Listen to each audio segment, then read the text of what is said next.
संजय राउत बोलतात, थेट जाऊयात। लेकिन अगर रोहित पवार जी कल बीजेपी में जाएंगे या अजीत पवार में जाएंगे तो पूरी इलीगल चीज़ें ऑटोमेटिक लीगल हो जाएगी। जैसे अजीत पवार जी की हो गई, हसन मुशर्रफ की हो गई, प्रफुल्ल पटेल जी की हो गई, एकनाथ शिंदे की हो गई, भावना गवड़ी की हो गई, बहुत से लोगों की हो गई, हेमंत बिश्व शर्मा की हो गई, और कितने नाम मैं आपको बताऊं, मुझे बताइए। राहुल शेवाड़ी की हो गई, सबकी हो गई। आप हमारे पार्टी में आइए, हमारे वॉशिंग मशीन में धोकर बाहर निकलिए तो आपकी सभी चीज़ें क्लियर हो जाएगी। रोहित पवार जी को मैं पहचानता हूँ। रोहित पवार और पूरा परिवार उनका कोई भी इलीगल चीज़ नहीं कर सकता। आप मुझे बताइए, मेरा सवाल है ये लोगों एजेंसी से, जरंडेश्वर शुगर फैक्ट्री का क्या हुआ? वो जो केस था जरंडेश्वर शुगर फैक्ट्री और भी कुछ बहुत चीज़ें हैं, उस बारे में आप ईडी की क्या राय है? आपने अजीत पवार को सभी मामले में क्लीन चिट दे दी, चाहे सिंचन घोटाला हो, चाहे कोऑपरेटिव बैंक घोटाला हो, जो पहले सब इलीगल आप बता रहे थे ना, तो आप तो आपके साथ आने से सब लीगल हो गई। ये लोग जो स्वाभिमानी लोग हैं महाराष्ट्र के, जो लड़ना चाहते हैं आपके खिलाफ, उनको घुटने पर लाना चाहते हैं और लोकसभा चुनाव जीतना चाहते हैं। लेकिन चाहे संजय राउत हो, चाहे रोहित पवार हो, चाहे अनिल देशमुख हो, हमारे जैसे लोग, चाहे पवार साहब खुद, सीनियर पवार, शरद पवार जी, हम आपके सामने घुटने नहीं टेकेंगे। हम लड़ेंगे और एक दिन आएगा कि आपको हमारे सामने घुटने टेकने पड़ेंगे। सर, रोहित पवार यांच्यावर कारवाईचं मात्र आधी क्लोजर रिपोर्ट जो आहे, बघा, रोहित पवार यांच्यावर सातत्यानं तपास यंत्रणा कारवाई करतायत। त्यांचा छळ केला जातोय, त्यांच्या कुटुंबियांचा छळ केला जातोय, त्यांना वारंवार तपासासाठी बोलवलं। असं काय गुन्हा केला रोहित पवार? काय केला, काय सांगा ना? उद्योग आहे, व्यवहार आहे, लहान सहान गोष्टी मागे पुढे झाल्या असतील, त्याच्यासाठी धडाधड धाडी टाकून त्यांच्या प्रॉपर्ट्या जप्त करणं आणि बदनाम करणं, लोकसभा निवडणुका तोंडावर आहेत, याचं कारण असं आहे की रोहित पवार यांनी एक भूमिका घेतलेली आहे की कोणत्याही परिस्थितीमध्ये महाराष्ट्रावर आक्रमण करणाऱ्या दिल्लीच्या मोगलशाहीपुढे सध्याच्या न झुकण्याची भूमिका त्याने घेतली आहे, जी आम्ही घेतली। महाराष्ट्राची लचके तोडण्याचे, महाराष्ट्राचे उद्योग पळवण्याचे उद्योग सुरू आहेत, महाराष्ट्राच्या स्वाभिमानावरती हल्ला करण्याचे प्रयत्न सुरू आहेत। इतर सगळे लोक गप्प बसले असतील, मुख्यमंत्री असतील, उपमुख्यमंत्री अजित पवार असतील, फडणवीस असतील, पण उद्धव ठाकरेजी, माननीय शरद पवार, रोहित पवार, संजय राऊत असे अनेक लोक आज आहेत। आमच्यावर कारवाया झाल्या होतील, आम्ही तुमच्या समोर घुटणे टेकणार नाही, गुडघे टेकणार नाही। रोहित पवारांनी हे स्पष्ट केलं। जर त्यांच्यावर कारवाई थांबवायची असेल तर रोहित पवारांनी भाजपात जायला पाहिजे। काय करायला पाहिजे सांगावं त्या फडणवीसांनी की रोहित पवार भाजपात त्या कारवाई थांबवतो। रोहित पवार जाणार नाहीत, कुठेच जाणार नाहीत, ते आपल्या आजोबांबरोबर ठामपणे उभे आहेत, जसे आम्ही आहोत। करा कारवाया, तुम्ही किती खोट्या कारवाया करणार? हा महाराष्ट्र, हा स्वाभिमानी महाराष्ट्र आहे। हा या दिल्लीच्या जुलमापुढे, नवीन मोगलशाहीपुढे अशा प्रकारे वाकणार नाही हा महाराष्ट्र।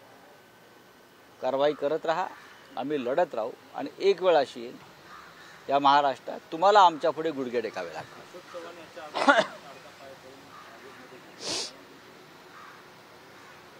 आता रोहित पवार यांच्यावर जी कारवाई सुरू आहे, अशा प्रकारची कारवाई अजित पवार यांच्यावर सुद्धा झाली। त्यांनी गुडघे टेकले आणि भाजपात पळून गेले। प्रफुल्ल पटेल यांची प्रॉपर्टी जप्त केली, इक्बाल मिर्चीशी संबंध असल्याचं पुरावे ईडीने दाखवले, ते भाजपात गेले, कारवाई थांबली। हसन मुशर्रफ काय झालं? अशोक चव्हाण, आदर्श घोटाळा, त्यांच्यावरच्या कारवाया थांबल्या। पण आमच्यासारखे लोक, अनिल देशमुख असतील, मी असेल, रोहित पवार असतील, अन्य काही लोक आहेत आमचे सहकारी, ते आपल्या पुढे नतमस्तक व्हायला, आपल्या पायाशी बसायला तयार नाहीत. कारण आम्ही स्वाभिमानी मराठी माणसं आहोत. मग आमच्यावर कारवाया करायच्या, आमची घरंदारं जप्त करायची, तुम्ही काही करा. पण माझा इशारा आहे की आमच्यासारखे स्वाभिमान्य लोक जोपर्यंत महाराष्ट्रात आहेत तोपर्यंत तुमची जी इच्छा आहे महाराष्ट्र तोडण्याची, मुंबई गिळण्याची, मराठी माणसाला अपमानित करण्याची, महाराष्ट्राला कमजोर करण्याची, ती तुमची इच्छा फलद्रूप होणार नाही. तर शिवसेना गटाचे ठाकरे गटाचे नेते आमदार भास्कर जाधव आहेत, ते पक्ष पुढे नाराज दिसत आहेत. उद्या चिपळूणमध्ये कार्यकर्त्यांचा नाराज आपली भूमिका मांडतो. उद्याचं उद्या पाहू. सर, दो सवाल है मेरे. सबसे पहले आपने खुद घोषित किया था कि महाविकास आघाड़ी की जो आज एक बैठक होने वाली थी, जहाँ पे प्रकाश आंबेडकर, मैंने आज की तारीख घोषित नहीं की. प्रकाश आंबेडकर जी 9 तारीख को जो प्रस्ताव के बारे में हमसे चर्चा करेंगे, ये सही है. लेकिन महाविकास आघाड़ी, अगर आपको लगता है कि कुछ गड़बड़ है, कोई गड़बड़ नहीं. अभी मेरी कांग्रेस के वरिष्ठ नेता और महाराष्ट्र के इंचार्ज रमेश चंथियाला से बात हो गई. सुबह बाला साहेब स्वराज्य से बात हो गई. शरद पवार साहब से निरंतर बातचीत चल रही है. प्रकाश आंबेडकर साहब से कम्युनिकेशन चल रहा है. 1-2 दिन में हम वापस बैठेंगे. तर जागे वाटपासंदर्भात काल अमित शहाकडे मुख्यमंत्री गेले होते. आश्चर्य आहे. ज्या स्वाभिमानासाठी शिवसेना सोडली वगैरे असं म्हणतायत, हा, हे तुमचे कोणते मुख्यमंत्री एकनाथ शिंदे, अजित पवार, आणि दिल्लीत जाऊन भांडी घासावी लागतायत व्यापाऱ्यांची. 2-4 लोकसभेच्या जागांसाठी. डुप्लिकेट शिवसेनेचं नशीब हेच आहे. शिवसेना जी आहे उद्धव ठाकरे यांच्या नेतृत्वाखालची, आम्ही 23 जागा सतत लढत होतो आणि 23 जागा लढू. पण जे डुप्लिकेट आहेत त्यांच्या वाट्याला 5 जागा येत नाहीत. 5 जागांचे तुकडे कुत्र्यापुढे हाडू फेकावा असे फेकल्याची बातमी मी वाचतो आहे. अजित पवारांना काय 2-4 जागांवरच बोळवण करतायत बरं का. डुप्लिकेट शिवसेना, डुप्लिकेट राष्ट्रवादी काँग्रेस यांनी जास्त अपेक्षा करू नये. त्यांचा अस्त जवळ आला आहे. एवढा जोर लावून ते तिकडे गेले होते, भाजपच्या पक्षामध्ये गेले होते. ते काय जोर लावणार व्यापाऱ्यांपुढे? ते हिंमत आहे जोर लावायची? जोर लावून दाखवावा, जोर लावून दाखवावा. आम्ही स्वाभिमानी होतो, आम्ही जोर लावून बाहेर पडलो स्वाभिमानासाठी. तुम्ही भांडी घासत बसा त्यांची.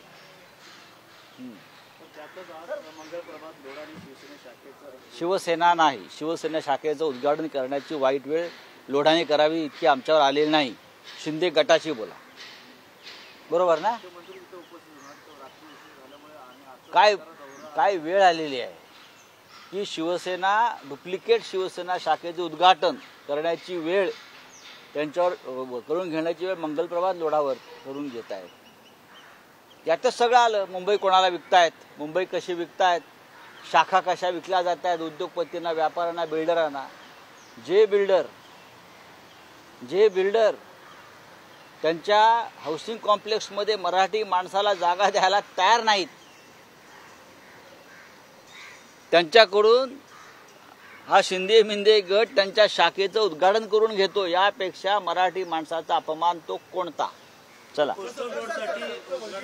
चला. आदित्य ठाकरे ने अरविंद सावंत यांना महाविकास आघाड़ी जो है वो काफी हद तक पॉजिटिव दिख रही है सीट शेयरिंग को लेकर, लेकिन उसी के साथ साथ एक लेटर कल बाहर आया था जहाँ पे वंचित सीधी तौर पर बोल रही है कि महाविकास आघाड़ी हमें ऐसी सीट दे रही है जहाँ पे हम चुन के नहीं आ सकते. नहीं, ऐसी बात नहीं है. जो लिस्ट हमारे पास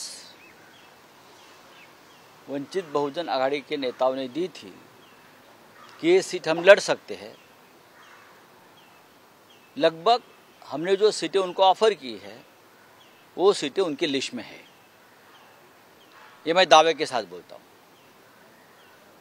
प्रकाश आंबेडकर जी बड़े नेता है, हमारे प्रिय नेता है, हम उनको सब चाहते हैं. लड़ाऊ नेता है, उनकी भावना मैं समझ सकता हूँ. कार्यकर्ताओं का दबाव होता है ज़्यादा सीटों के लिए, फिर भी हम उनका समाधान करने का पूरा कोशिश करेंगे। और हमें चाहते हैं जो सीटें वंचित बहुजन आघाड़ी को महाराष्ट्र विकास आघाड़ी के सदस्य के रूप में मिलेगी वो सब मिलकर हम जीत कर लाएंगे। खासदार संजय राऊत माध्यमांशी बोलत होते। कारवाई थांबवायची असेल तर रोहित पवार आणि त्यांच्या कुटुंबाचा छळ केला जातोय असं ते म्हणाले। जागा वाटपासंदर्भात 1 ते 2 दिवसात बैठक सुद्धा होईल आणि या दरम्यान त्यांनी सरकारवर सुद्धा मोठी टीका केली आहे।